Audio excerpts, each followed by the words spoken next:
ডিম আলুর দারুণ স্বাদের একটি মজার রেসিপি। ডিমের তরকারি তো আমরা সবসময় করে থাকি, কিন্তু এইভাবে রান্না একবার করে দেখুন।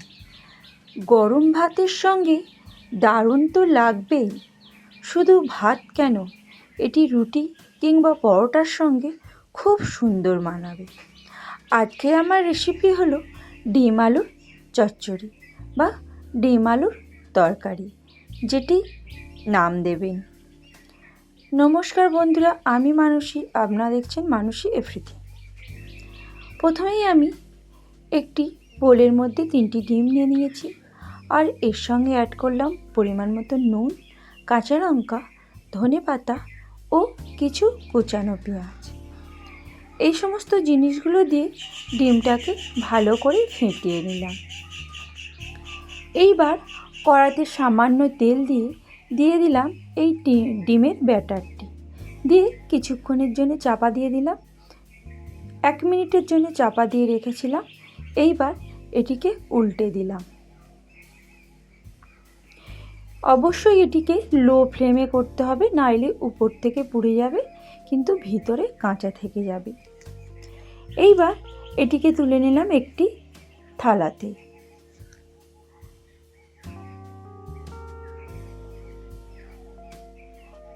এইবার এটিকে কেটে আমি একটা শেপ দিয়ে নিলাম। এদিকে কড়াতে তেল দিয়ে দিলাম 3-4টি রসুনের কোয়া কুচানো ও একটা মিডিয়াম সাইজের পেঁয়াজ কুচোনো।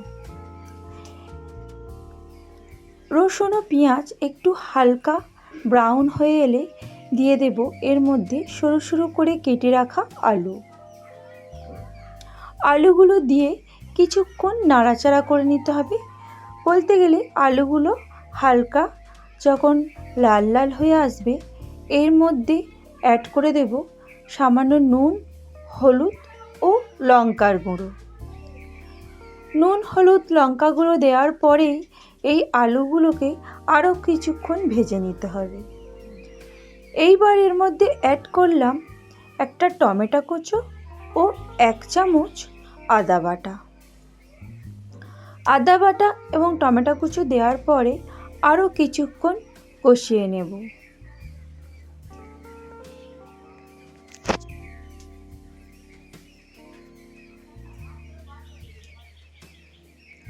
যখন টমেটোগুলো মেল্ট হয়ে যাবে এবং আদার কাঁচা গন্ধটা চলে যাবে, ততক্ষণ পর্যন্ত আলুটাকে কষিয়ে নিতে হবে।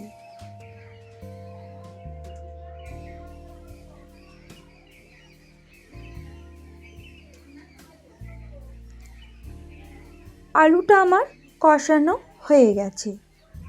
এইবার এর মধ্যে অ্যাড করে দেব পরিমাণ মতন জল।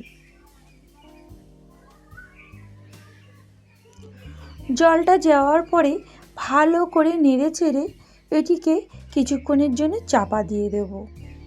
মিনিট 3 মতন এটিকে চাপা দিয়ে রেখে দিলাম, যাতে আলুগুলো প্রপার সিদ্ধ হয়ে যায়। আলুগুলো সিদ্ধ হয়েছে কিনা খুন্তির সাহায্যে দেখে নিলাম। এইবার এর মধ্যে অ্যাড করে দিলাম সেই ভেজে রাখা এবং কেটে রাখা ডিমের পিসগুলোকে।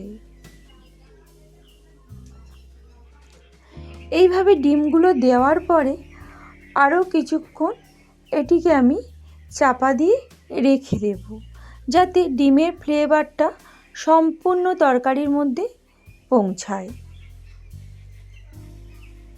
মিনিট 2 চাপা দেওয়ার পরে এটিকে খুলেছি। এইবার এর মধ্যে অ্যাড করলাম সামান্য একটু গরম মশলা ও কিছু ধনেপাতা। গরম মশলা ও ধনেপাতা দেওয়ার পরেই ভালো করে নেড়ে চেড়ে এটিকে যে যেমন ঝোল খেতে চায় সেরকম পরিমাণে রেখে জিনিসটাকে আমি নামিয়ে নেব। এটি একদমই সার্ভের জন্য রেডি হয়ে গেছে। এটিকে আমি একটি থালার মধ্যে এবার নামিয়ে নেব।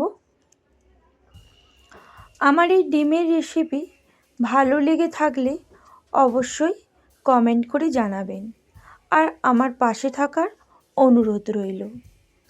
সকলে ভালো থাকবেন, সুস্থ থাকবেন। আবার আসবো নতুন আরেকটি সহজ সরল রেসিপি নিয়ে।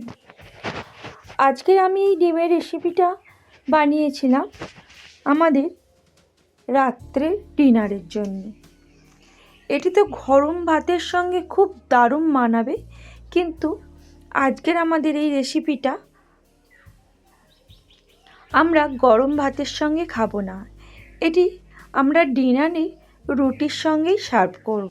সব বন্ধুরা ডিমের রেসিপি তো অনেক খেয়েছেন, একবার হলেও বাড়িতে বানিয়ে দেখুন ডিমকে এমনভাবে। প্রমিস করছি দারুণ লাগবে, নতুন ধরনের টেস্ট।